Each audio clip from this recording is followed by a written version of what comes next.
What up, guys? My name is... Oh. Oh, man. Oh, I'm gonna puke. Oh, it's fucking gross. Should really edit that out. Oh, nah, fuck it. Let's keep rolling. What's going on, dudes? My name's Andrew, and I got a game for you today on Karachi. And, yeah, I agree. I fucking hate Karachi. And to all you that have subscribed so far, thanks a lot. I know that I used to not post all that frequently, but I'm trying to change that. I think this might actually be my third video this month, and I'm gonna try to keep my posts as consistent as possible from here on in. I'm kind of shooting for once a week, or maybe once every week and a half, something like that.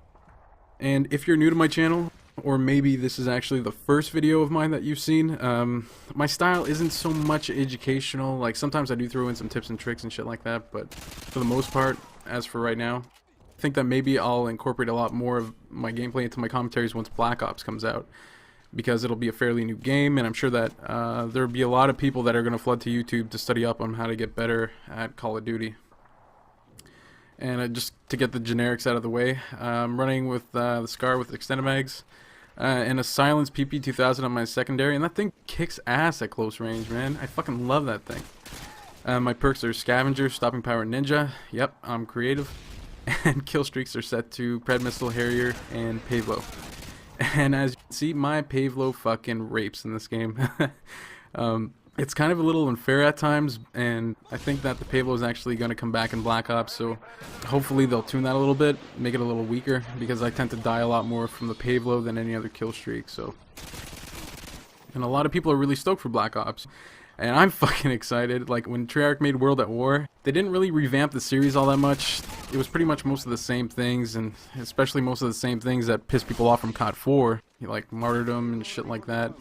But one thing they really got right, that really kept me coming back for more, was the atmosphere. It's something that I felt kind of lacked in COD 4, but I'm a huge fan of World War II history, and I feel like Treyarch did an incredible job recreating that period. I'm sure that most of you share the same thought. I mean, at that time, World War II games were kind of like a dime a dozen, and because of that, I think that Treyarch kind of got a bad rap, and, you know, also because of that MP40 shit. A lot of people played that game for a little while, and then they just kind of went back to COD 4, which is pretty fucked up, because I've never seen that with any other game.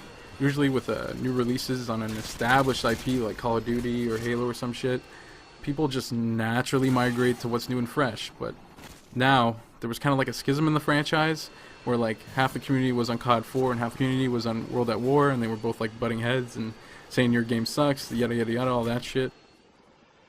And the same actually happened with Call of Duty earlier, and a lot of people fucking hated COD 3. COD 3 is actually where I got my start in the series. Like, I used to go over to my buddy's house all the time, and we would play it, and he had a fucking huge TV. Huge TV. I think it was like 60 inches or some shit. We would get trashed on rum and just play all night long. And what was really cool about that game, especially if you're in a room with friends, would be that you could play split screen online, which is a really cool feature, and I really hope that they bring that back, because I kind of miss that. You don't see a lot of games do that anymore. But anyway, COD 3 is a game that I played exclusively from the summer of 2006 until the summer of 2009.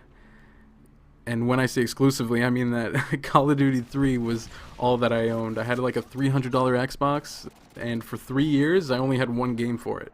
And when COD 4 came out, most of my friends bought it and were constantly on my ass to fucking put down COD 3 and pick up COD 4.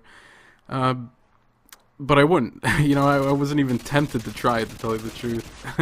I know that I'm probably going to get a lot of flack for saying that, but, you know, fuck it. But please try to understand that the way I saw things was that if I'm having like such a great time with Call of Duty 3, you know, like, why fuck with a good thing? Then that summer in 2009, I moved out of my parents' place and I got an apartment downtown near campus, and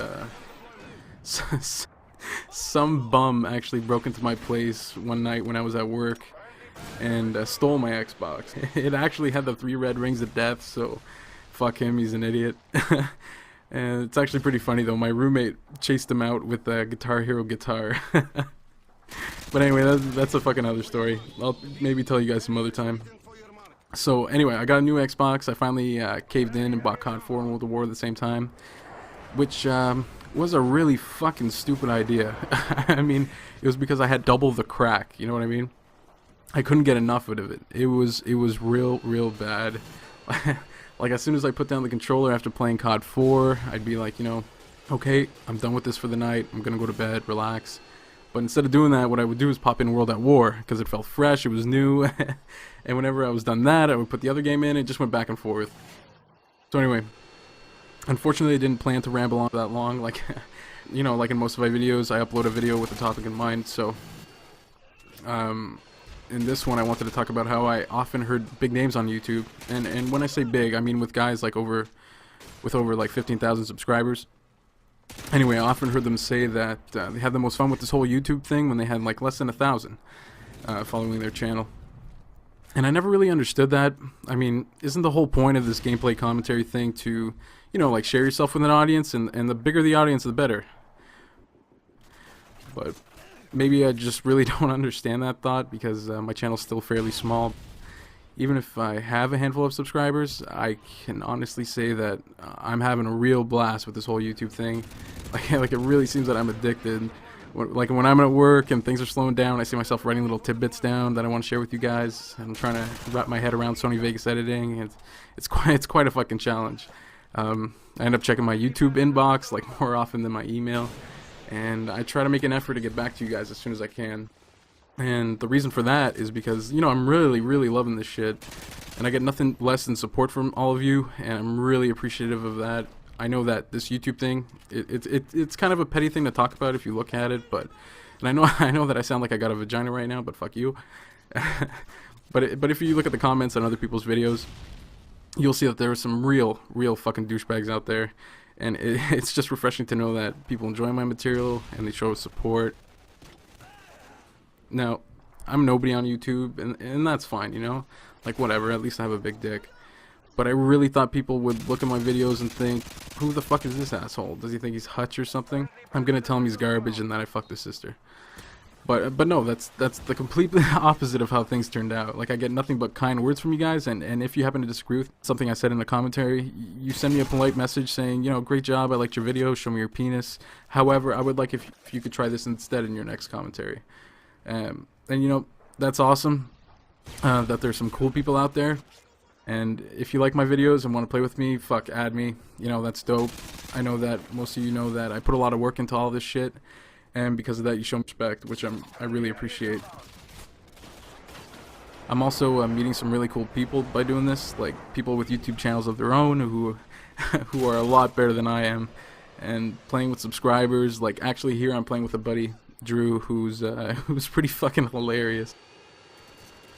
But anyway, the real only drawback and discouraging thing about creating a YouTube channel that I can think of anyway is that you'll have like over 100 people who will watch one of your videos, and if you're lucky, 5% of them will interact with the video.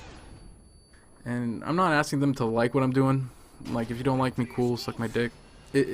Like, it's one thing to look at one of your videos and feel satisfied, to know like, fuck yeah, I made that shit. But it's another thing when a crowd of people are giving you your props. So after you guys click away from this video, you know, pay it forward and help out another small name. So please comment, rate, boner, all that shit. Final score was 40-4. Thanks for watching, guys.